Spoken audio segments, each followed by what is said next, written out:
A brutal crash. A life lost. Nissan would like to extend their deepest condolences to the family of the deceased. One program taking sim racers from their bedrooms and turning them into pro drivers. A nearly 4-year journey leading up to this faithful day. Was this the end of it all? This is the incredible, true story of Jann Mardenborough.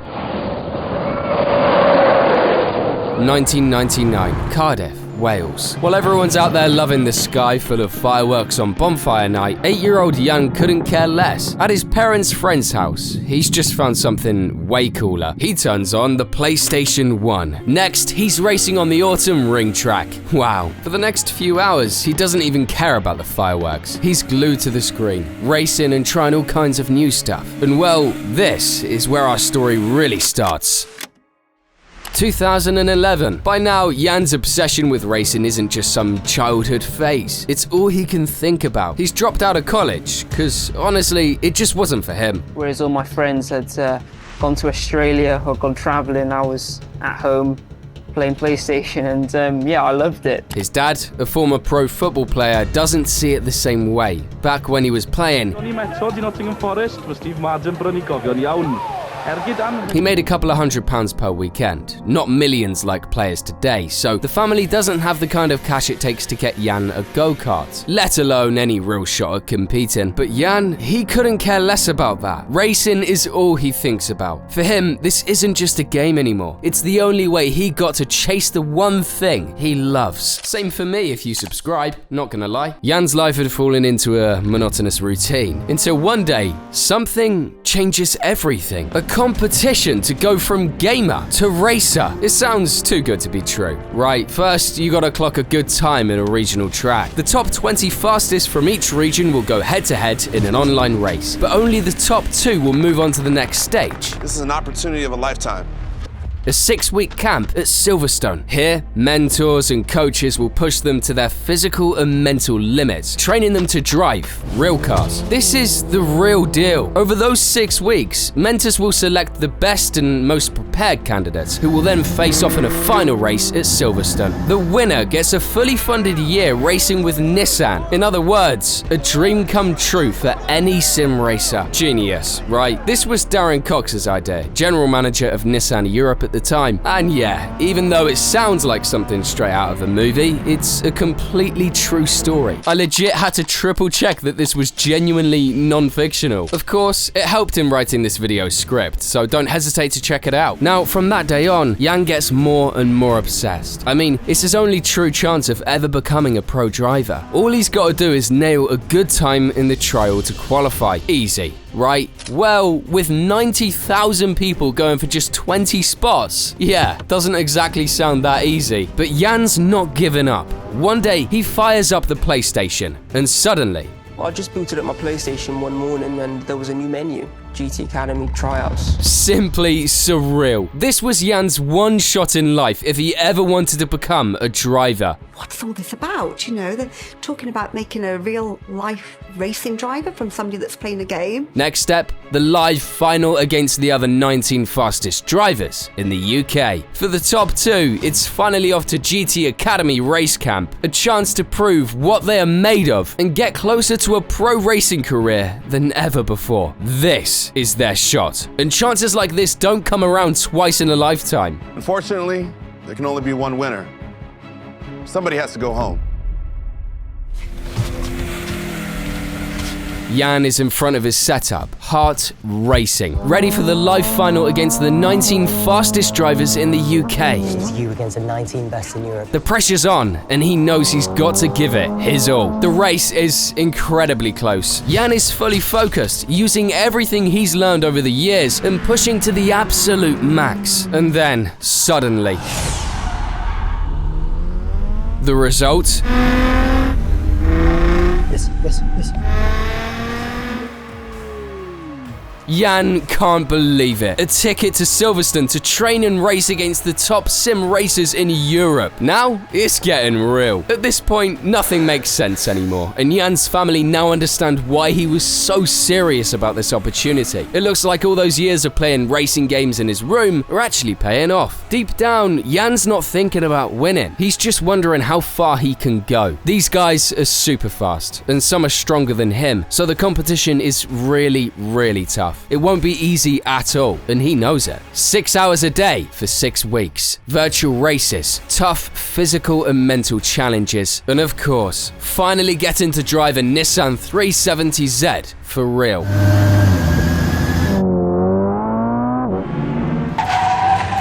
Putting in countless hours to learn how to handle it and nail all necessary skills, all to turn these skinny kids into pro drivers. It was closer to a military routine than the gaming they'd been used to. There are many challenges where Jann struggled hard and just barely gets by, but somehow he always finds a way to push through and keep going. Not everyone makes it through the grueling routine. Finally, the mentors. Eddie Irvine, yes, that Eddie Irvine, picked 6 finalists for the final day of the GT Academy.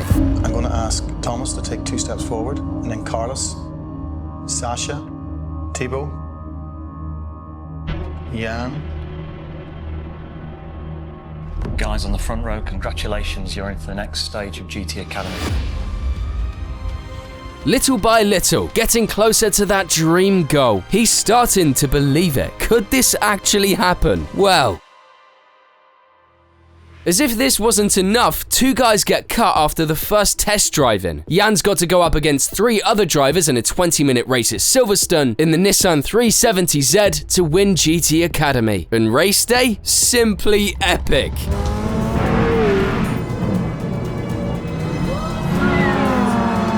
With an 8-second lead, Jann Mardenborough wins GT Academy. Simply unbelievable. From his room in Cardiff to a pro racing contract. In just 3 months, all those hours of gaming actually paid off. He was about to step up and live his dream. He's got to prove he's the real deal, not just to the other drivers, but to the media too. Let's be honest, he's just a kid with crazy screen time, but zero experience in karting or any real racing. If he crushes it, the program's a success, but if he flops, it could all fall apart. Little does Jann know, his racing career would soon become unforgettable for reasons no one saw coming. In his first year as a pro racer, everyone doubted Jann, but honestly, he shut them all up. Finished 3rd in his debut at the 2012 24 Hours of Dubai, and even fought for the British GP Championship, snagging a win at Brands Hatch along the way, and Jann had already shown he could hang with the best. By 2013, Jann made the leap to Formula racing. At that point, everyone pretty much agreed Jann was a legit driver, and everyone could see the GT Academy was more than just a gimmick. It actually worked. But none of that came close to what he'd face the next year, his biggest challenge yet. This was the real test. Hello, good afternoon, and welcome to the world's greatest endurance motor race. We are ready for the start of the 2013 Le Mans 24 Hours. Jann would be racing in the LMP2 class, the second tier of prototypes, driving a Zytec Z111SN with a 4.5-litre Nissan VK45DE V8 under the hood. That's over 460 horsepower to control. A beast of a car with insane downforce and a top speed of well over 200 miles per hour. Jann had never driven anything like it. He'd be racing alongside fellow virtual driver Ordóñez and the more experienced Michael Crum. Could he handle a car like that, or was he gonna flop? In qualifying, they landed 11th, a pretty decent spot for him. On race day, the cloudy sky promised a mix of dry and wet conditions. And even though not many had faith in Jann and his teammates, believe it or not, they kept climbing the ranks, somehow fighting for a spot on the podium. And even with a lot of time lost to safety cars, they held their ground and finished up 3rd in their class and 9th overall. Simply incredible. With this result, Cox's plan to turn a gamer into a real driver really took off, with Jann and Ordóñez becoming celebrity faces of the program. At this point, nobody was doubting the talent and skills of Jann and Ordóñez anymore. Could this be the beginning of a revolution in motorsport worldwide? The truth is, Jann's career just kept taking off. After that, he raced in the 24 Hours of Spa, and in 2014, he made his debut in the GP3 series. He finished 9th and scored a win in Hockenheim, plus a podium in Hungary. He even signed with Red Bull Racing for a driver development program. In 2015, Jann was picked as one of the drivers for Nissan Motorsport's entry into the top LMP1 class of the WEC, where he'd race in some of the biggest events while still competing in GP3. He scored 2 podiums in GP3 and even filled in for another driver in a GP2 race. Safe to say, at just 22 years old, his career seemed unstoppable. That was until one shocking event turned everything upside down. The 28th of March, 2015, VLN series, Nürburgring Nordschleife, also known as the world's most dangerous track. Jann, in his GT3 class Nissan GTR Nismo, is flying down the German track, a real roller coaster. In every corner and bump, Jann can feel the weight of the car and all forces working against him. He's coming up on Flugplatz, but just as he hits the top,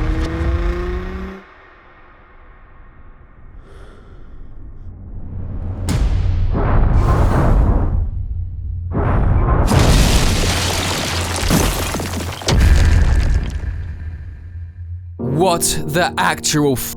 I don't think I'd ever seen a crash like this before researching for this video. The car lifted into the air and smashed into the barriers, landing right where the spectators were. Red flag waving and ambulances out. Everyone is fearing the absolute worst. Was that his car?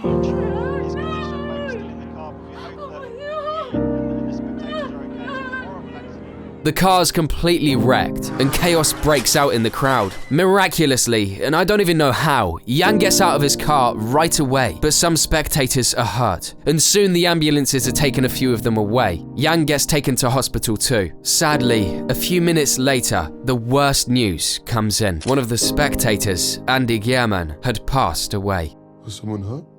A spectator. Did they tell? A gut-wrenching sense of pain and guilt hits Jann. It can't be. This aerodynamic force mixed with the incline of the track just launched the car into the air. It's a rare phenomenon, but had somehow happened a few times before in motorsports. Probably the most famous case is Mercedes at the 1999 24 Hours of Le Mans. See them. Here we go. Oh my God, the Mercedes has taken off. That's Peter Dumbreck at the wheel of the number 5 Mercedes. Miraculously, and I don't know how, neither the driver, Peter Dumbreck, nor any marshals got hurt. And it wasn't even the first time that weekend the CLR went airborne. Mark Webber went flying not just in practice, but also on the warm-up lap. The car took off 3 times, and somehow they didn't think to change it. In cases like this, it's obviously not the driver's fault, but Jann couldn't stop thinking about Andy, his family, and the guilt was eating him alive. Would he keep going? Could he keep going? I'm not sure if I can do this.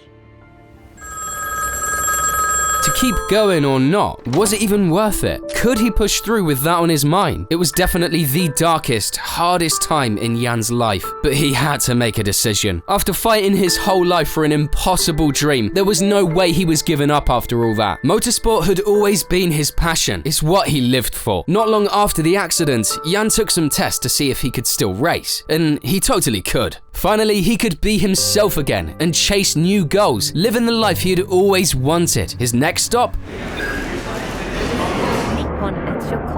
From 2016 on, he raced in Super GT in the GT300 class and in Japanese Formula 3, winning races in both. Then he moved up to GT500, where he also proved competitive despite not having the best cars. In 2021 and 22, he worked as a simulator and car development driver for Nissan E-Dams in Formula E, and he still takes part in some endurance races. With over 12 years in the sport, Jann had proven that a gamer can actually become a professional racer, something that seemed impossible just a few years years ago. He's also shown that with enough determination and passion, you can break through any barrier. Jann didn't just become what he always wanted, he also built incredible mental strength and proved to be very well-rounded, adapting easily to all kinds of categories and cars. His story has inspired a lot of people, even sparking the 2023 hit movie Gran Turismo. What Jann's done over the years is seriously impressive, no doubt, but honestly, most people think we've never actually seen him reach his full potential. I mean, an accident like that leaves a huge mark, and I can't even imagine what it does to your head to go through something like that. What if he had never had that crash in Germany? Could he have raced in series like Formula E and IndyCar, done more endurance races like Le Mans, or even made it to F1? We'll never know, really. But one thing we do know is how the GT Academy ended, and I've got some bad news about that. Even though it was a game-changing program, they ended up terminating it in 2016. The project became unsustainable over time, and since it was a marketing move and wasn't generating any real profit, they had to shut it down. To be honest, I wish there was a new program like this out there. It finally presented a new solution to enter motorsport without coming from Strulovich money or sucking up to sponsors. An actual way in solely based on your skills and merit. I think ultimately we all have a glimmer of a chance or hope to make it, but there's one person I can confidently say that doesn't apply to. You'll see what I mean in this video. And as always,